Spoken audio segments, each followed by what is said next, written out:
Welcome to the grand final episode of Six Tackles with Gus, brought to you by The Tab. We're on. Gamble responsibly. 33 grueling episodes of our weekly podcast, and we arrive in grand final week. And the days are slowly ticking away as we approach what I'm sure will be a grand final for the ages, 1v2. Gus with his verdict today and how the decider will be won and lost. Lots of news around the periphery of that as well. Dally M's tonight. And Brisbane have enlisted a New South Welshman to help turn things around at the Broncos. It is all happening in a big week. Welcome, Gus. Matthew Thompson, how you doing? Good. Very, very good. 33 episodes, eh? And I just think we're hitting our peak, to be honest. Really? What are your thoughts on a summer podcast? I'm ready for a break. What do we talk about in the summer? Racing? Cricket? Yeah, we could do that. Footy? We just kept talking about footy. Yeah, I don't think anyone would listen to us on those subjects. You don't think? No. Especially if we're giving racing tips. Although if they're as good as your footy tips, I'm sure people would be tuning in. Grand final week's a long week, Gus. I'm learning it's a long week. Long week for who? The media? Well, it'd be a long week for everyone, wouldn't it? No, it's an enjoyable week. It's an enjoyable week. It's a bit nerve-wracking for the ones that have never been there before or never experienced it before, but it's an enjoyable week. It's really fun to be part of a grand final. It is busy. It is different for the play, and these two clubs have been down this road many, many times before. But the week leading into the grand final, you've got to be really conscious of understanding that you need to get ready for a game of football. When you're there for the first time, there is a whole celebration going around you in the area, in the district, in the club. Relatives you never knew you had are ringing up looking for tickets. There's all sorts of distractions. There's events you have to go to. There's breakfasts and there's presentations. We've got the Dally M's this week. It's kind of a week that's build up for the promotion for the grand final.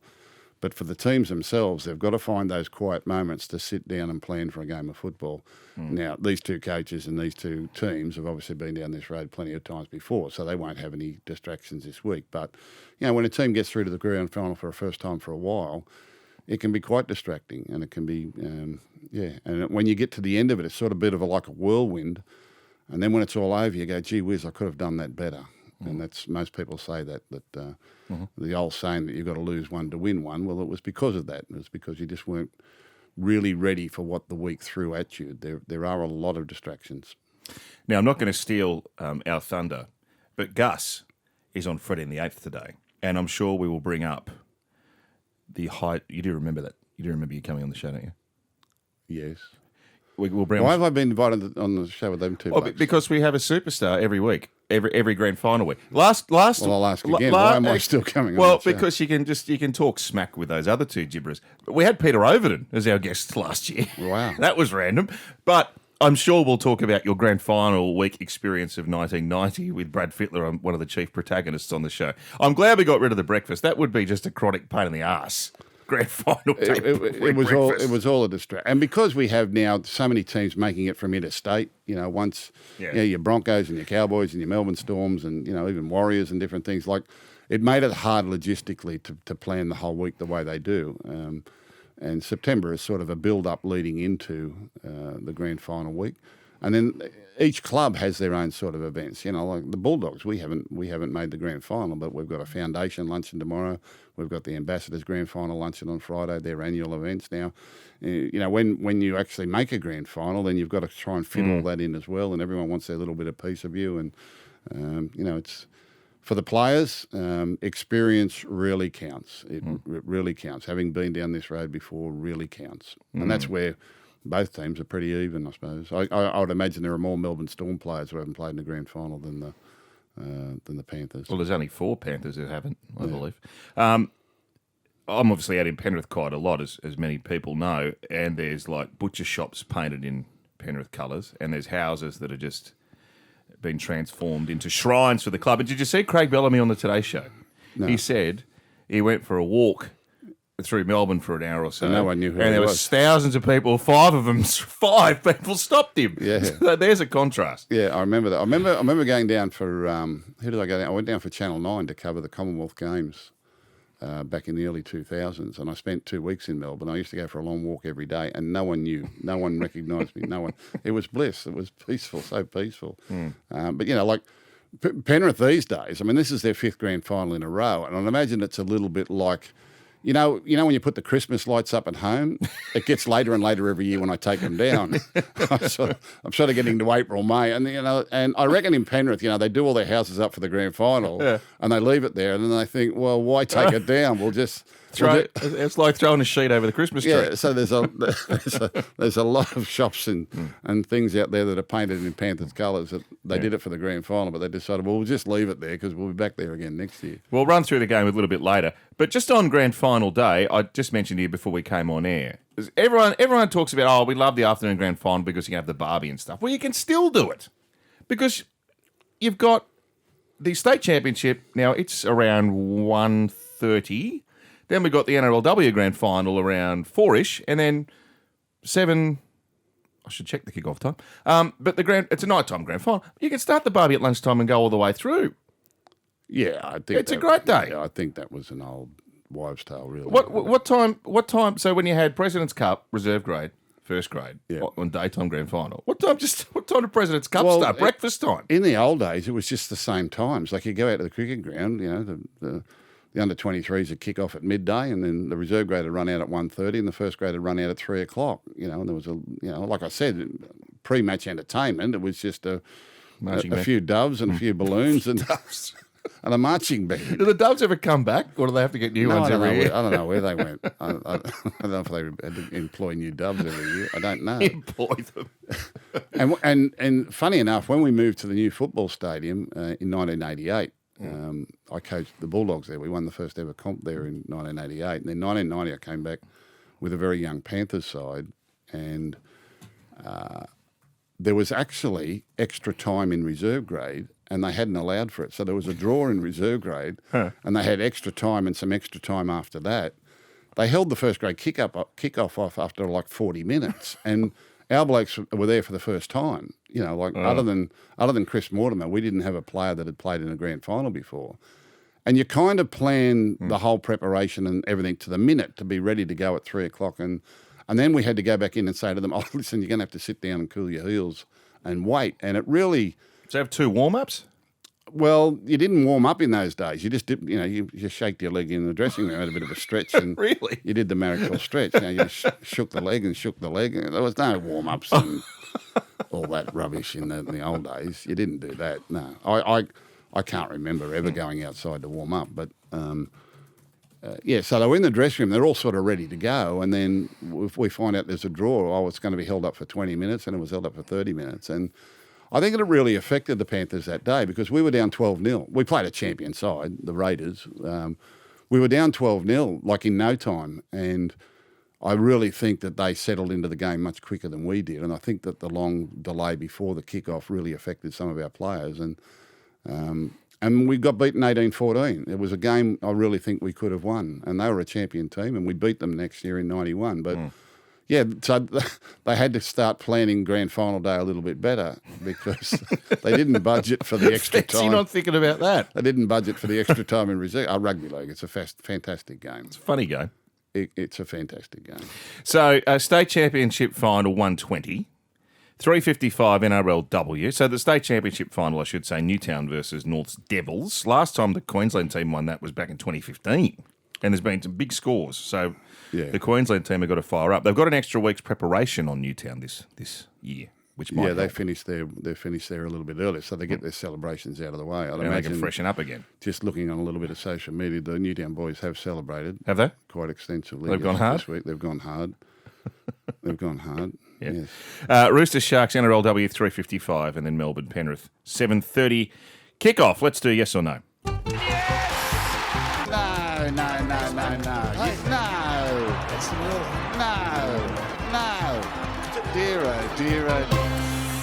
No. Melbourne's current spine is on par with Smith, Cronk, Slater. No.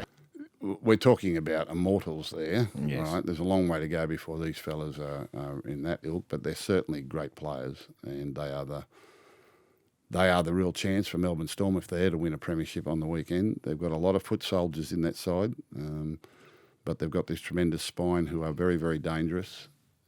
We'll talk about the game shortly, but the contrasting styles of these two teams is interesting, and what sort of game that might produce. But certainly the spine for the Melbourne Storm are extremely dangerous. Harry Grant, tremendous player. He's probably the most dangerous and lethal player out of dummy half in the game today. And he's well supported. When you've got a Munster and a Jerome Hughes and a Pappenhausen who can tap into him so quickly, it makes them even more unpredictable. As much as Munster is unpredictable at the best of times, they have a structure and they have a set way of playing the game, but there is also at the drop of a hat this instant recognition of the ruck speed and the play the ball area and Harry's instinct to get out from dummy half very, very quickly. And he never sort of runs and they're not there with him. There was a great try they scored last week against the Roosters where Munster got out and he put Jerome Hughes into a half gap, and then on the next play Munster got out, ran to his left and turned Pappenhausen inside, and he scored a try alongside the post. And it's just typical of the type of relentless middle field assault that they give you. Very, very hard to contain. You surprised Pappy's not in the Kangaroos extended squad for the Pacific Champs? Well, I'll wait until the grand final's over. Well, they got Munster, Coates and Grant have already been named. Oh, have they? Isn't that strange? I suppose you can add to it, but I thought Pappy would be a walk-up start. I'd imagine they'll add to it. He should be there. Isaiah Yeo should be Australian captain. Yep. He should be Player of the Year. He should be Australian captain. And I think he's my tip for the Clive Churchill medal, to be honest. Really? This weekend. I think he's been the best player in the competition. I said this on 100% Footy on Monday night. I think he's been the best player in the competition from here to the moon. I don't think there's any comparison to his body of work from any player in any club in any position. You know, the stars, the playmakers get all the plaudits, and they're the ones that people see, and the kicks and the runs and the tries and the setups and all that sort of thing. But for a sheer body of work, productive to his team, week in, week out, 80 minutes a week. He even played during the Origin period when teammates stood down from games. Such was his leadership and his desire to keep the momentum for his team. And put it this way, don't take my word for it. Go out and ask any of the Panthers players who's been the best player in their team this year. And I haven't spoken to them, but I'll bet they say Isaiah. Yeah. Yep. The two halfbacks I noticed too with the bookies are the two favourites, short price favourites for Clive Churchill. Because that's who people pick. That's right. Watch the game. His body of work this year is unsurpassed. He's a phenomenon every year. Roosters will miss the 8 next year.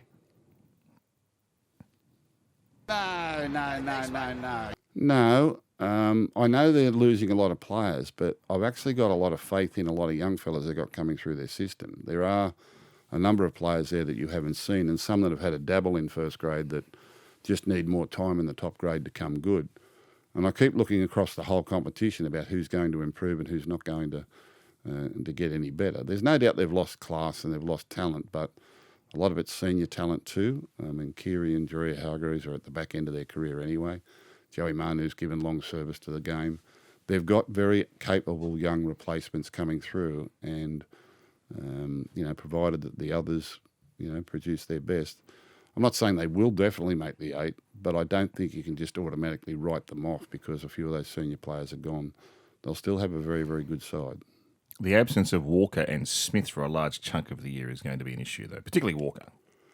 Yeah, well, it'll be interesting to see. See, ACL injuries used to be about 6 months, so he would have been back nearly trialling in February by the time. But these days they tend to take longer. They tend to take about 9 months. The chances of recurrence. They always said that when you had an ACL injury, it was the year after you came back that when you really started to come good. It took you another 12 months after you were right to play to sort of come to 100%. And I don't know the medical reason for it, and I've never really spoken to the physio staff, but I've just noticed that ACL recoveries now, they push them out to, 8 months is a really quick recovery, where it used to be sort of 5 or 6 months. So they're taking much greater time with the rehab and the return to play, and we seem to be getting much better results if we wait a little bit longer, rather than rushing them back in the minimum amount of time. So I'd imagine they'll take no chances, and I believe it's his second one anyway. So I don't think they'll take any chances with Sam Walker. Walker? Yeah. It's his second, is it? I think so, yeah. Pretty sure. Okay. He's obviously a valuable part of that Roosters team, and with Cherry Evans, probably the next in line for the Queensland job, one would have thought. Broncos will reach their potential under Madge. Well, I think there'll be automatic improvement, and that's nothing against the previous coach going out. I mean, it's not just the coach; it's a whole coaching regime that's going to be replaced there. Both the assistant coaches have gone and taken jobs in the UK. I think there'll be a fairly heavy review of this season and the disappointment that it brought, and players will be keen to get back to training. And we know one thing about Michael Maguire is that he's a hard taskmaster. He'll get them certainly very, very fit and very focused. And I think there'll be a natural motivation, wouldn't matter who coached them, just the fact that they've changed their coach, there'll be a natural reaction from the players, and we'll see them put their best foot forward next year. They've certainly got a lot of talent in the team, and they were without some key players for big chunks of this season. Again, as I said at the start of this year, their season would rise and fall on Adam Reynolds and his availability, whether or not he could guide that young side around the field. I felt that they lost a lot of experience this year with Flegler and Farnsworth, and particularly Capewell. I didn't understand releasing him. They spoke glowingly of the effect that he had on the group the previous year when they went through a grand final, because they had all these young players, and Capewell came in and he played with grand finals and with the Sharks and grand finals with the Panthers, and he gave them that sort of experience edge and that cool experienced player that they were needed. And then they just let him go to the Warriors, and I thought, well, that was a strange one, and they missed him. They really missed him. They didn't hold together under pressure anywhere near as well as what they should have. So. And Michael Maguire will be extremely motivated. I mean, he's had a few goes now at Clubland, and this is probably the marquee job in the game. The Broncos are the biggest club in the NRL. There'll certainly be a lot of pressure and a lot of expectation up there, but he's well credentialed to handle that. He's won premierships in the UK. He's won premierships in the NRL. He's won Origin Series. He's won Test matches. He should be ready to take on a job of that significance and with that sort of pressure. And I have got no doubt that they'll certainly improve next year under Michael Maguire. Well, Reynolds was halfback when they won the comp at Souths, and Madge was coach. A long time ago. It was a long time ago. It was 10 years ago, actually. Yeah, a long time ago.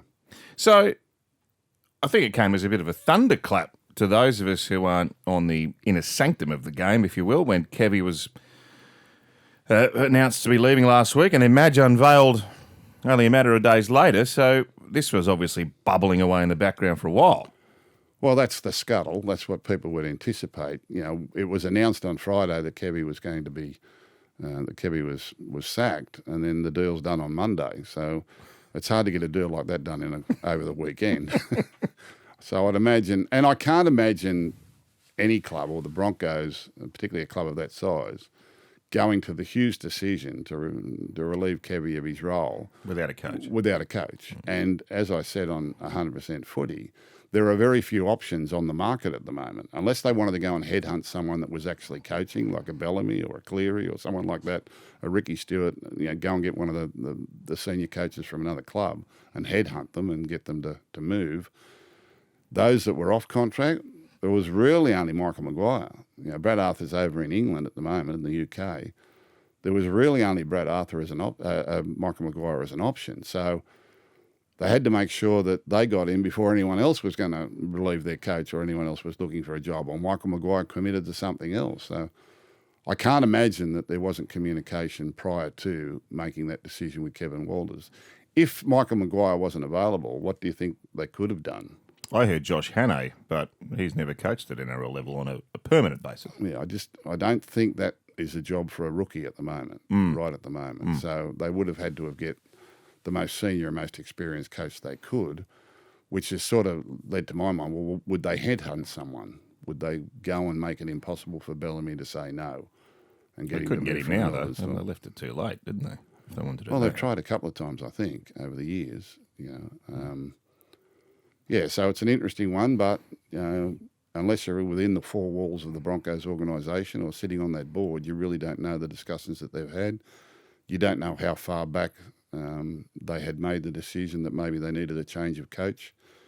Talked about this too, you know, when you're doing reviews or you're considering the future of your coach and you have a poor season like this, you know, and it wasn't devastatingly poor, but by their standards, they made the grand final last year, they missed the 8 this year. So that's big for the Broncos. It's kind of like, all right, well, if we stay if we stay the way we are, what's to guarantee it's going to be different next year?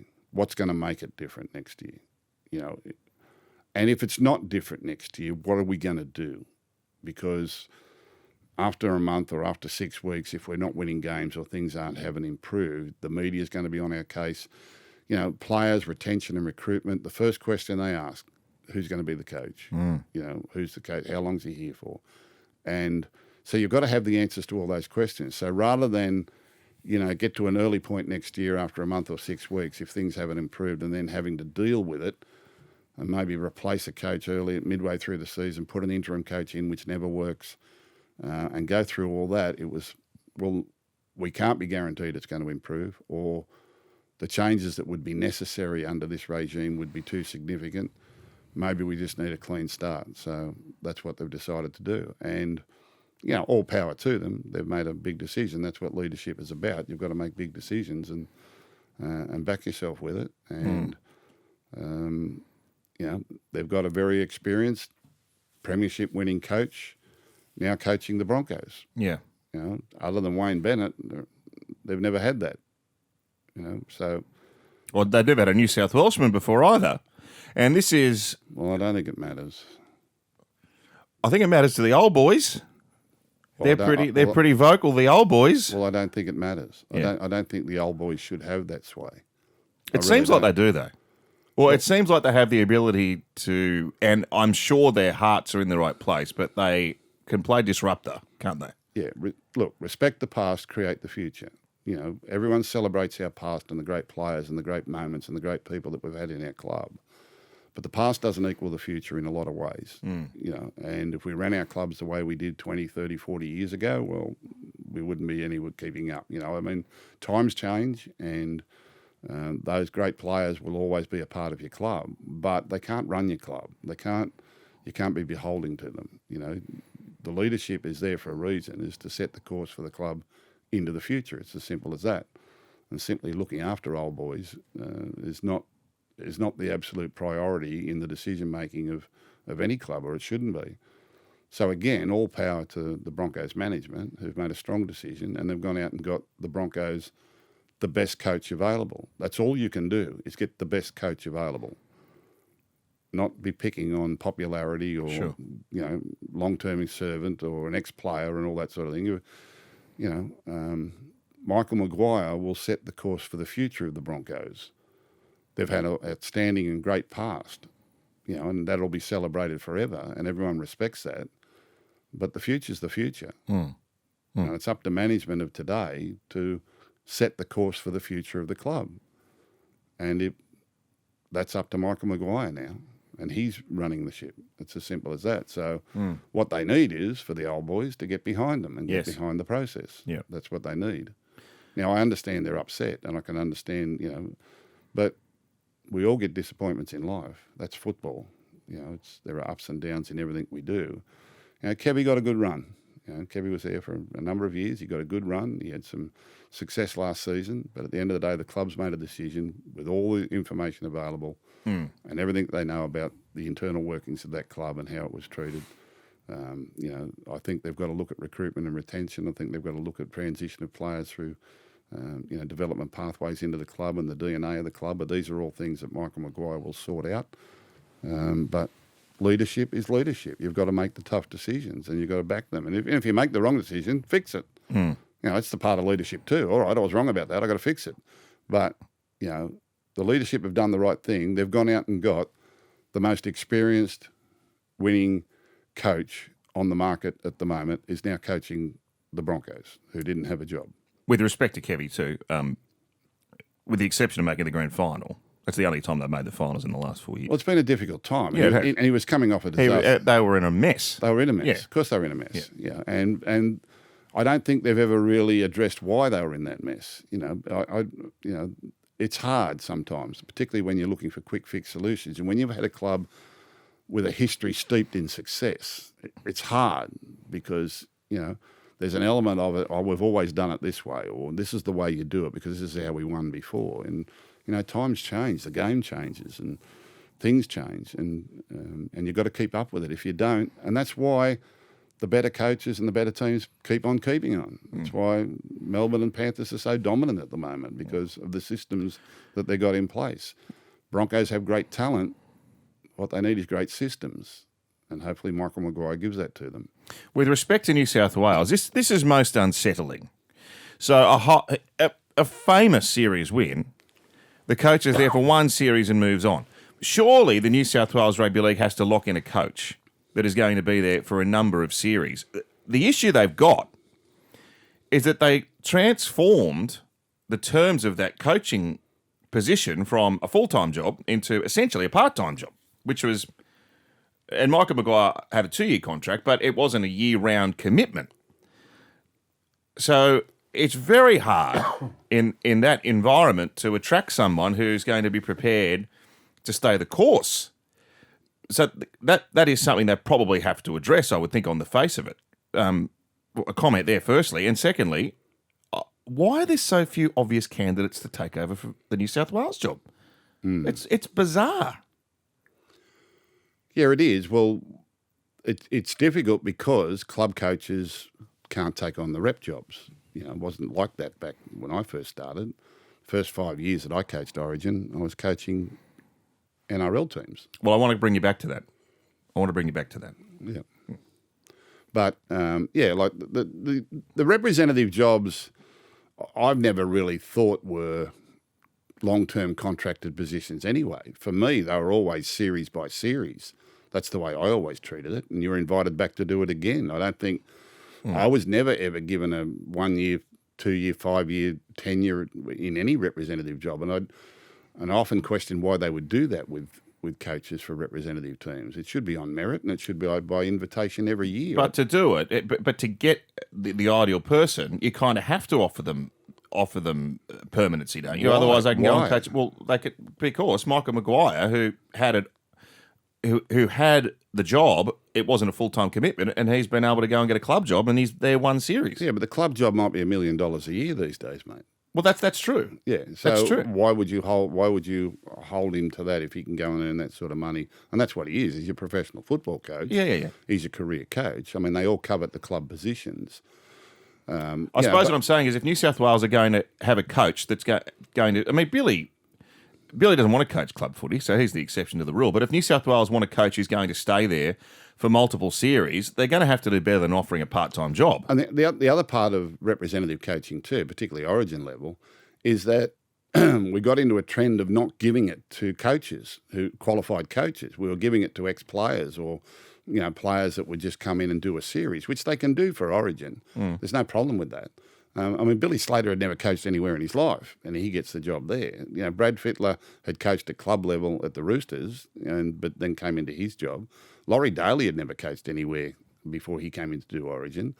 We stopped using club coaches and started using ex-players to coach rep teams. Paul Vaughton coached Origin side, and he was working in television at the time. He hadn't coached anyone.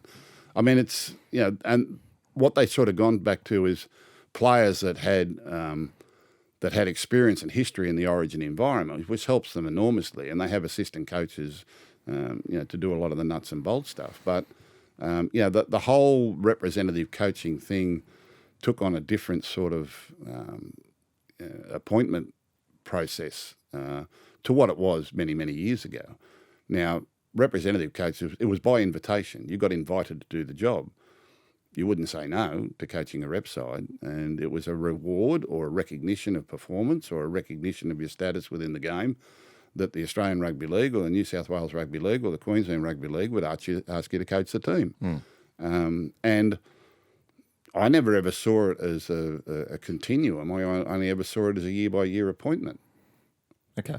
So if New South Wales want to... I don't understand why they had to be contracted. Now, as we started to develop the Origin phenomenon and everything that happened there were opportunities for coaches to work into pathways and junior rep pathways and building the profile of Origin football and that brand right throughout the state, both in Queensland and New South Wales. And, you were able to manufacture roles that you could say, well, it's a full-time job. The planning and the preparation and everything. And, they beefed it up into full-time jobs. Bottom line is you're coaching 3 games of football, from May to July, and that's your job. That's the way I've always seen it. I mean... So if the Blues want to stick with this current structure, then surely they have to open it up to club coaches being eligible now. Well, I can't see why not. I just don't know whether a club that's the issue. Would let them go. If Ivan Cleary wins 4 grand finals in a row on Sunday, would Penrith have any issues in him coaching New South Wales? Well, the setup up there is pretty much plug in, plug out. I mean, I think if Ivan Cleary didn't turn up for work for a week, the whole thing would keep functioning, because that's how well it's all set up there. And he's got it all set up perfectly. And they've got great staff. I think those great coaches like your Bellamy's and your Clearys and your Ricky Stewarts and that could honestly coach Origin, but it's a distraction for their club. And the club really doesn't want to do that. And, he's built up a bit of credit, though, if he wins 4 comps in a row. I mean, Ivan mightn't want to do it.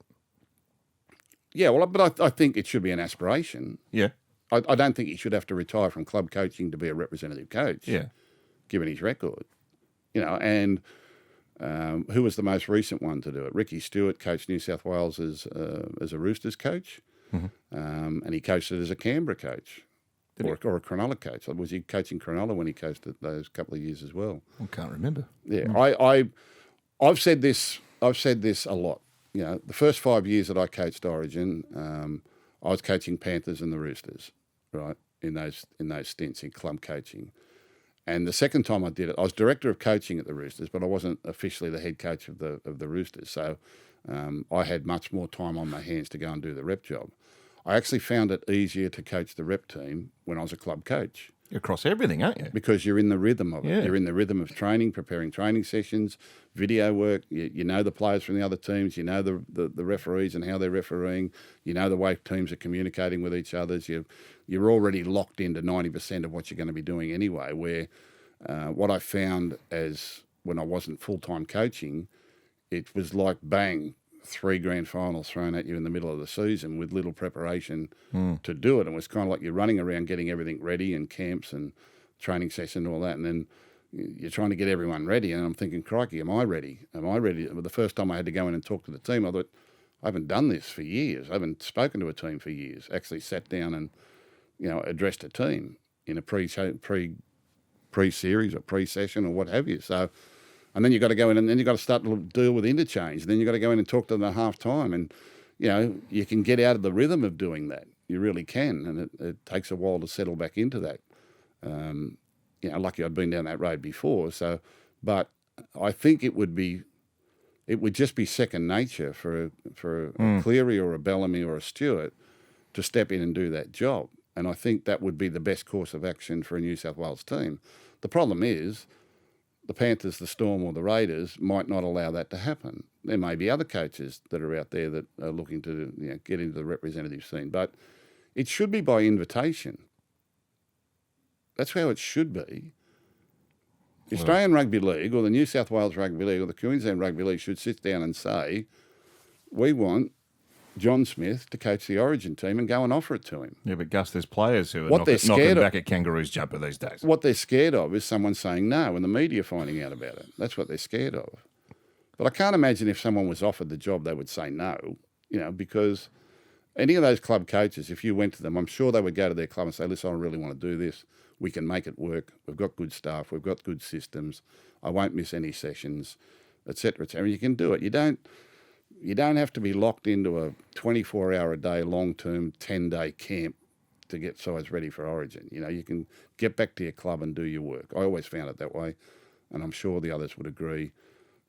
It would be difficult more difficult for Bellamy because he's in Melbourne to commute, but it's only an hour on the plane. Well, for Ivan, half the team's his Penrith side anyway. Well, he could coach them at Penrith. They could stay out at Penrith and use the facilities out there. And In the eastern suburbs, when I was coaching the Roosters, we used all the facilities in and around the Roosters in the eastern suburbs. I mean, you're virtually in your stride. It's nothing.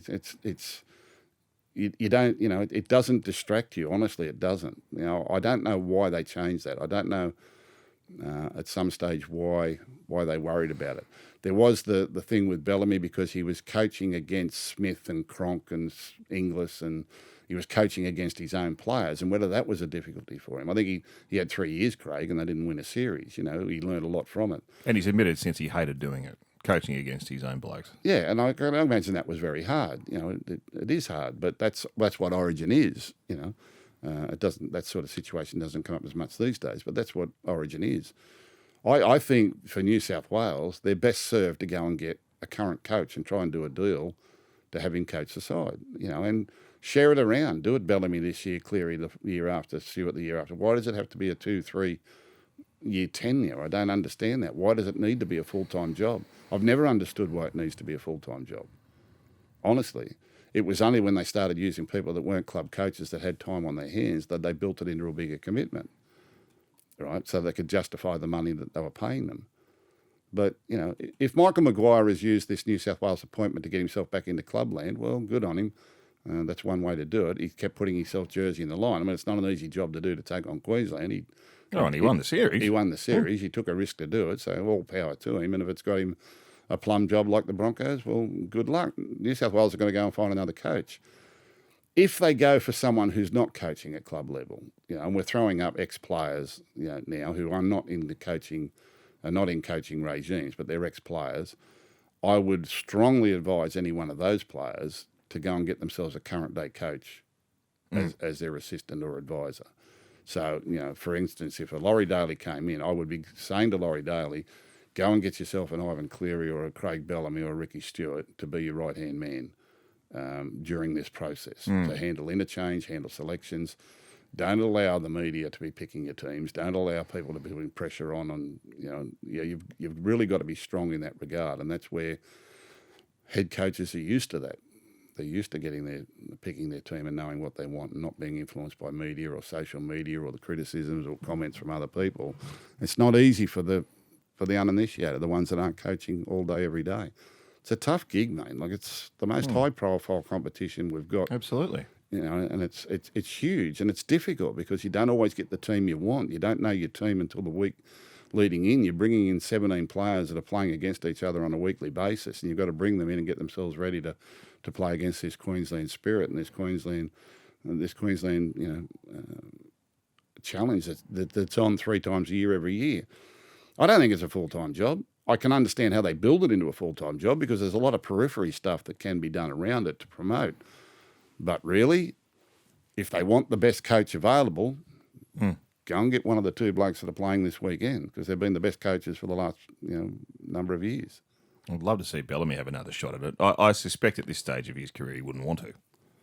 I don't know. Maybe it's an itch he would like to scratch. Maybe because he lost those 3 series. He'd be coaching against Billy again. Yeah, think of that. Yeah, well, That might be enough to persuade him against it. Master and the Apprentice. He beat him on the field. He might see if he beats him in the coaches book. I mean, they'll work it out. But firstly, I don't blame Michael Maguire for pulling out of the Origin and going and coaching the club side. He's a professional coach. He's got a career there, and New South Wales will find another coach, but they should go and get the best available. And the best available are coaching club sides. So who sets the policy? Well, the New South Wales Rugby League. Well, but they can change the policy. Change your policy. Yeah. And go and talk to those coaches that are coaching the teams and saying, can you spare 6 weeks? Well, the New South Wales Rugby League have clearly decided they don't think it's a full-time job either. Yeah. It's three by 8-day preparations. That's what it is. With some planning with associated meetings. But you can get people to plan that. Yeah.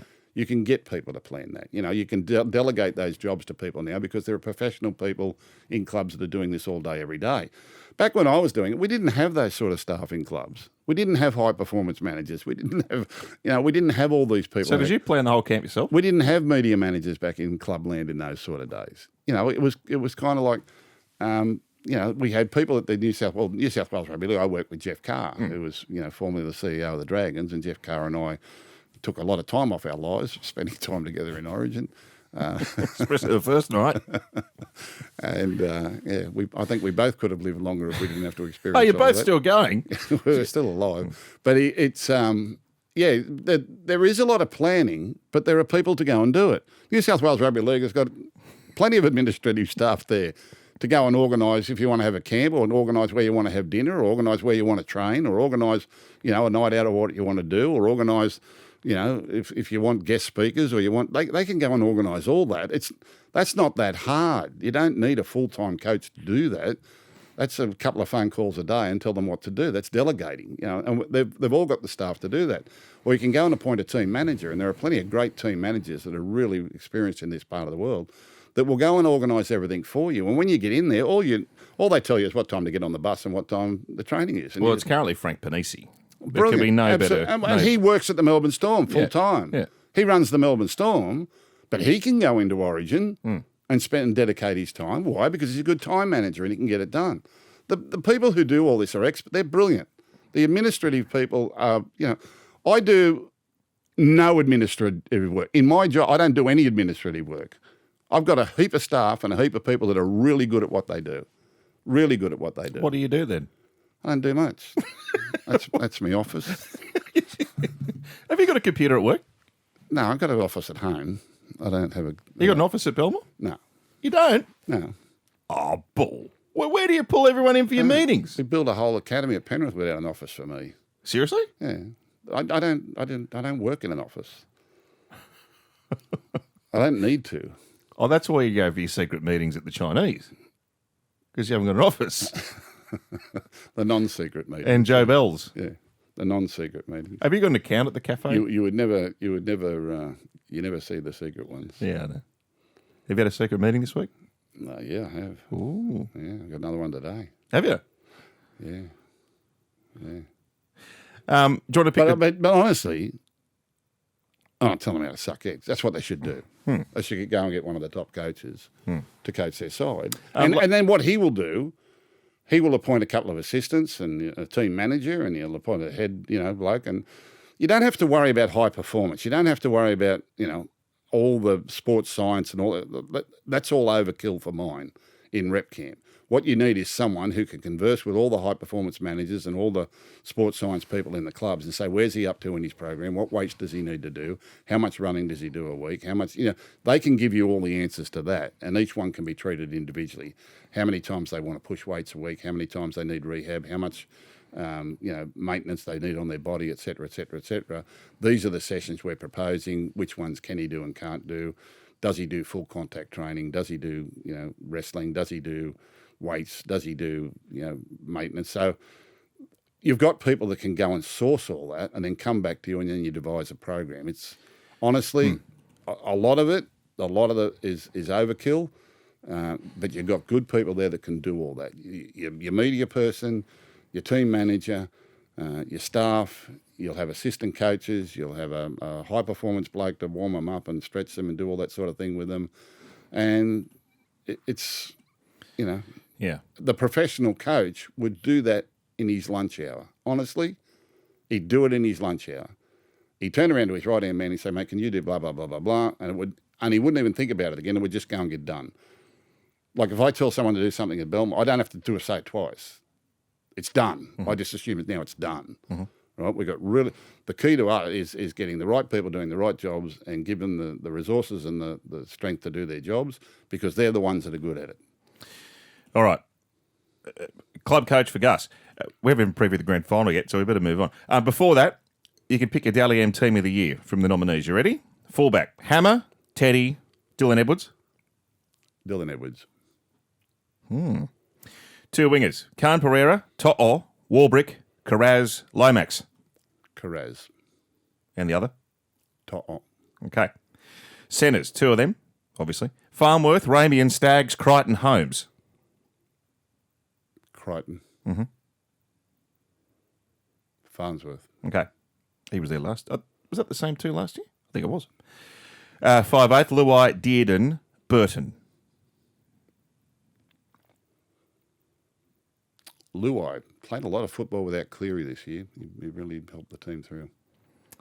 Cleary hasn't been nominated for halfback because he's only played a handful of games. Yeah. Hughes, Hunt, Cherry Evans. Hughes.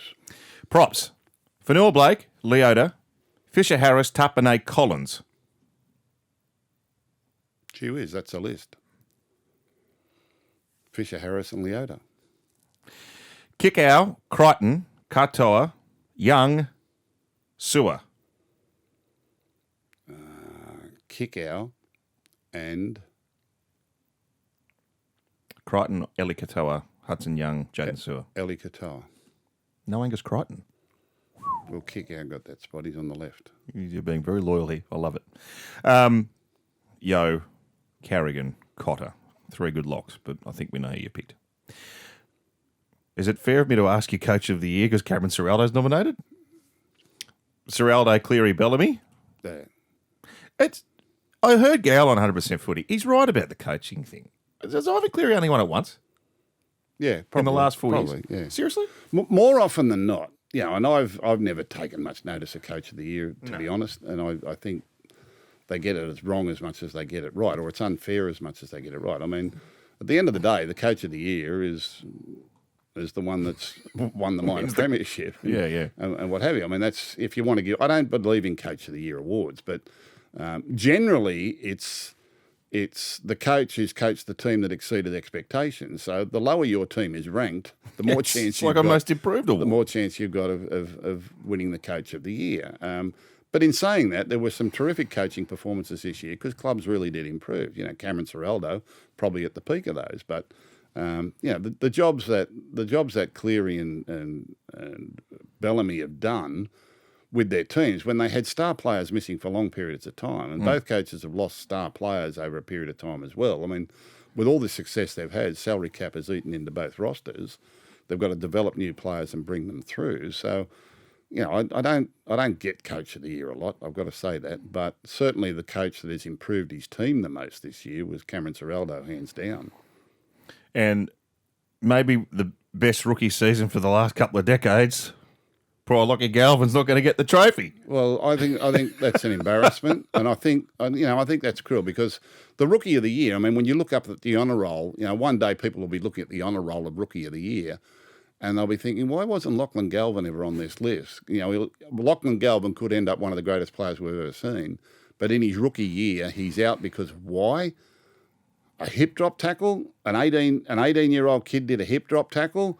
He wouldn't know what a hip drop tackle was. How ridiculous. I find that absolutely absurd. He didn't hit anyone with an axe.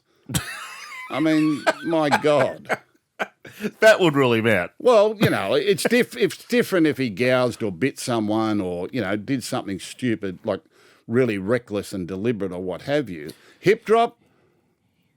I mean, honestly. I'm really glad you said that because I wasn't going to do the ASKGUS because we're running long, but I will ask this one from Guy. Excellent question. Should there be suspended sentences for non-deliberate offences?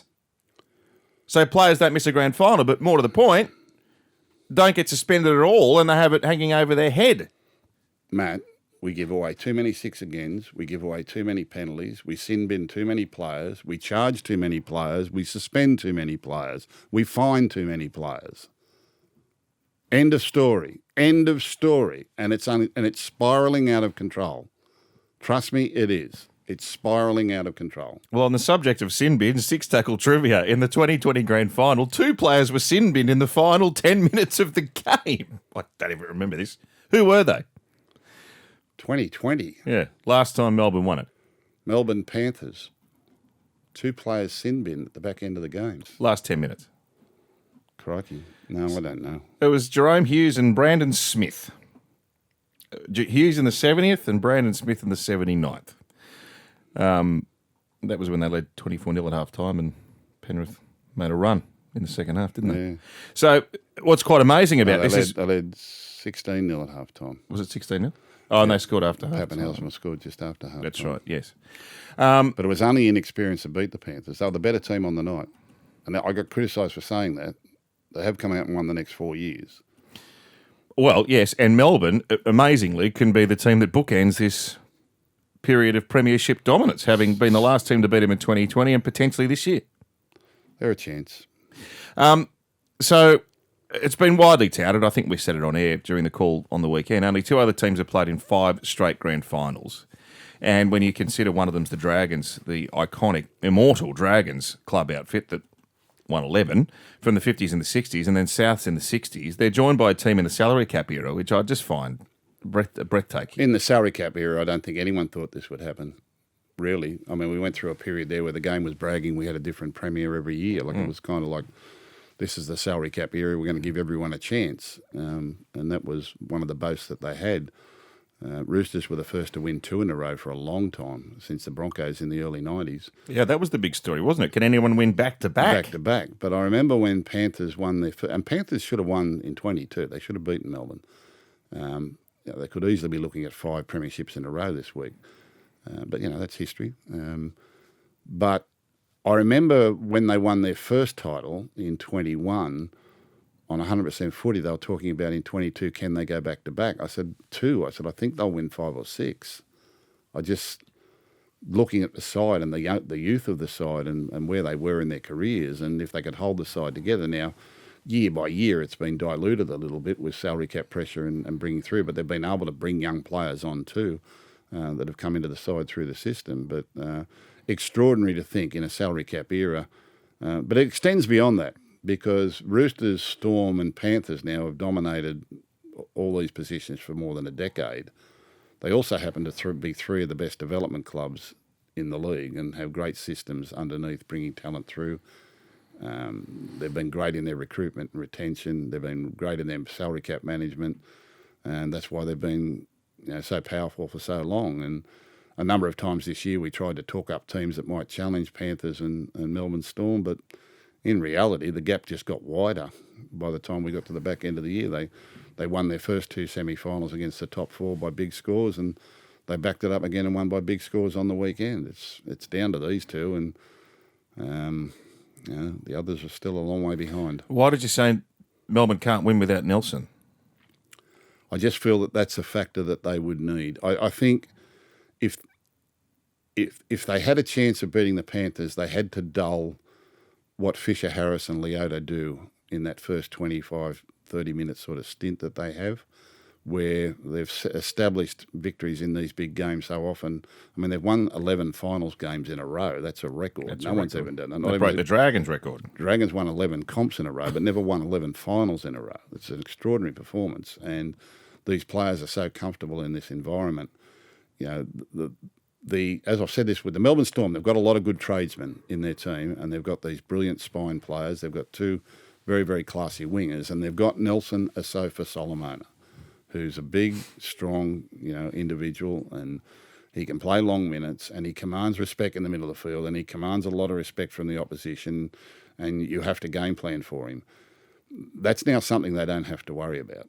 And I think that Fisher, Harris and Leota and Liam Martin will now establish a superiority in the forwards that will take away a lot of what Harry Grant and Jerome Hughes and Munster and Pappenhausen rely on, which is, some good go forward in the middle of the field and everything like that. I'm not saying they can't win. Of course they can win. They've got a great coach and they've got a great side, but I think it's a huge factor. I don't think you can underestimate the fact that Nelson Asofa Solomon is not there. Okay. The weather's interesting. It's supposed to be 28 Sunday, but there's a little bit of rain around, and obviously that's a slippery surface, generally at a core. Penrith are better on dry tracks. Is that a fair comment? I think they win in all going, mate. They're so used to playing on slippery surfaces because in the middle of winter out of Penrith, you get slippery surfaces. They play a lot of nighttime football because they're broadcast. Broadcasters want them on TV in the prime time viewing things. So they don't get to play a lot of daytime football. They don't get to play, and they do play in a lot of greasy conditions. But there's every team is more effective in the dry. Yeah. Every team. And the drier the game, the better it's going to be. And I think it will be dry. I think it'll be quite warm in Sydney. When does daylight saving start? Sunday. Starts Sunday. Well, actually, it starts Saturday into Sunday, so this will be daylight saving conditions. So the team it'll be warmer leading into the game. I think we'll have less, dew coming into the game, and I think so. It's effectively a 6:30 kickoff. Yeah, beautiful. I think it's perfect conditions for both sides, and it'll be a classic game, a brilliant game. The the two teams are so comfortable in their own systems, and it's the systems that are the thing. We have this thing we talk about, talent versus systems. Talent wins because talent's good, but systems prevail. And, both teams have got great systems. The Panthers believe in their system. They know their style of football. They believe in it relentlessly. And we saw that game with the Sharks the other night. The Sharks did really well for long periods of that game to try and match Panthers in that type of football. But the Panthers just had the ability to wear them down and come up with big moments and then capitalise on their opportunities and virtually blotted Cronulla out of the game. They had a try disallowed, a couple of penalties that shouldn't have been blown and conceded one try, but could have easily won that game 30-0 on the other night. So dominant were they. They won't change. The Melbourne Storm, it's a different system, but their belief in their own system is equally as strong. They believe in their system. They have a discipline and a different style of defence, but they believe in it and they work hard to it. It's very team-minded. Everyone's working for each other. They follow the process. They don't step outside the process. Their attack is different. It's a different mentality. It's based more in and around the skill and the instinct of their chief playmakers. They've got great finishers. Funny enough, when they played against the Roosters the other night, they tore the Roosters apart without ever passing the ball to their centres and their wingers. They didn't have to. They threatened to, which dragged the Roosters' defence apart, and then they just attacked through Crichton and Cleary, or they went through the edge, or they went through the middle, back through forwards that weren't ready for it. They actually played them between the two scrum lines. They scored most of their tries, either side of the posts, because that's the part of the field that they were attacking. They threatened to go wide. They dragged the Roosters' defence wide, but then they just kept attacking through the holes in the middle. Now, Panthers don't really play like that. Panthers kind of wear you down, and then they've got their couple of plays where they score out wide. But they've got this resilience and this defence that makes it very, very tough for you to get your game on. I think Penrith will win. I'd love to see Penrith win, obviously. Not saying Melbourne can't win. I think Asafa Solomona is a huge loss. It's a huge loss. They've got a great coach and great team, and they'll be believing they can overcome that. But at the end of the day, I think it changes the dynamic of the contest and leans it in Panthers' favour. All right. Close? Yeah, I think so. I think it'll be 3 tries to 2. 3 tries to 2, maybe a field goal. 19-12, famous score for the Panthers. So that's sort of what I think it'll be a 6 or 7 point margin. 3 tries to 2. Now, if we get one disallowed and one allowed, that can change very, very quickly. But I think that's the flow of the game for me. I can just see Panthers coming up with one more and doing enough to win the game. And neither side will be trying to win it by a lot. Neither side will be expecting to win it by a lot. It might happen, but I doubt it because neither side gives up for the full 80 minutes. I think it'll go down to the wire, and I think it'll be a classic. And whilst people say it's boring that Panthers and Melbourne are there again, they're there again because they're the best teams. Mm-hmm. And we're going to see the best teams and the best players. We've got a truckload of representative class athletes running around here, some of the best in the game. And I think it'll be a tremendous contest. It's like an origin game, really, when you have a look at the lineups, respectively. All right. So Gus with Penrith by 7. I wonder if Greg Alexander will jump out of the stands and kick the field goal. 19-12. What a kick that was. Beauty. With the old Steeden. Roosters Sharks, NRLW. 3:55. Now, Sharks in their first grand final. Roosters, of course, having won the premiership previously. Sharks have jumped out of the ground just their second year in the comp. They first 6 games unbeaten, and they lost back-to-back, and then they upset Brisbane and held them to 0 over the weekend. Great effort. They played Brisbane a couple of weeks ago and led right till the final play of the game. Brisbane beating them in the final play of the game, but being played up in Brisbane, with so many class players in that Broncos side and their experience, it was a tremendous effort from the Sharks girls to go up there and win on the day, and won comprehensively. I mean, when you're keeping a team like the Broncos, first time in their history in the NRLW, the Broncos were kept to 0. Tackled their hearts out. Mm-hmm. They were outstanding. And, if they can bring that defensive mentality, mind you, a few weeks ago, the Roosters did play the Sharks and beat them 40-0. It's a pretty classy side, this Roosters side. A lot of size, a lot of experience, a lot of athleticism, good ball movement. The Sharks will want to get on the pace early, not to relive memories of the last time they played them, but Yeah, it should be a classic game, and on the big stage out there, there'll probably be 40,000 people around the grounds when they go on to take that NRLW game. There's only one concern for me. Yep. Darryl Bryman's threatening to go and address the Sharks girls during the week at training. Is he? He claims he addressed the Sharks before the 2016 men's grand final. Did he? Yeah. Mm-hmm. And he's threatening to do it again. Mm-hmm. What would your advice be there? Lock him out of the ground? That's very interesting. What? I wonder what he could have to contribute. I'm trying to think what words of advice he'd give. Who's the greatest forward you've ever seen, and why was I? The big man. My name's Darryl Broman. How do you like me so far? And, of course, state championship. Well, Newtown might win it all, Gus.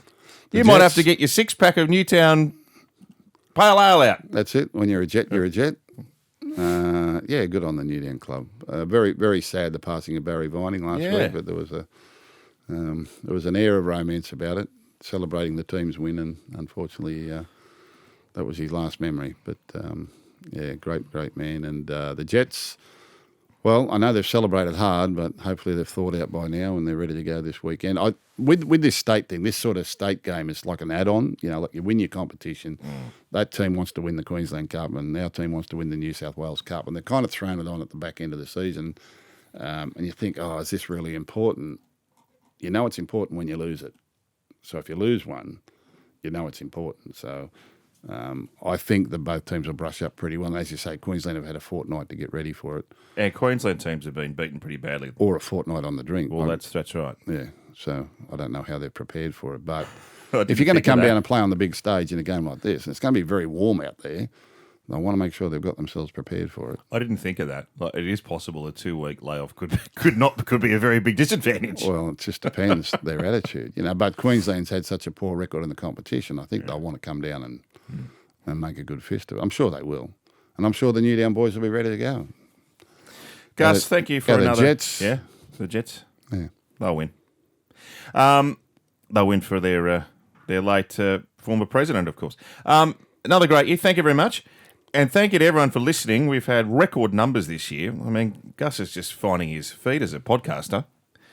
But thank you very much. It's been a wonderful pleasure again to talk rugby league right throughout season 2024. And I think we'll be back next year, although I'm yet to get any confirmation. Funny game, rugby league. If you want to see Gus on Friday and the 8th, he's coming on today and there'll be plenty of hijinks. Enjoy the grand final. Make sure you tune in to 9 exclusive live and free. We'll be added a call from, I think, the Today Show are out there. Then the Footy Show and then all the games. So make sure you enjoy a wonderful grand final day for 2024 and we'll talk to you next year. This year, NRL on 9 is your one-stop shop for all footy. That's right, Freddie. Not about the highlights. Action. 7 days a week. Billy and Gus podcast. Get that on your drive on the way home. Immortal Behaviour. Grab a seat on the couch for that. And, of course, my favourite, Freddie and the 8. The best footy brains, the biggest games. Don't trust the algorithm. Subscribe to NRL on 9 and get all your entertainment there.